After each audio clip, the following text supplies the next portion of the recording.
saya Hazlina binti Khalil. Saya daripada Putrajaya. Sebelum ni, bulan 10 tahun lepas, saya ada bawa anak saya, Anggun Nodelisha. Dia batuk sesama teruk. Malam tu dia muntah.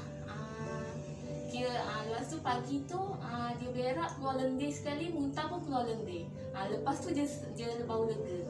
Sebelum ni memang teruk lah. Hari ni pun buat pun sama juga.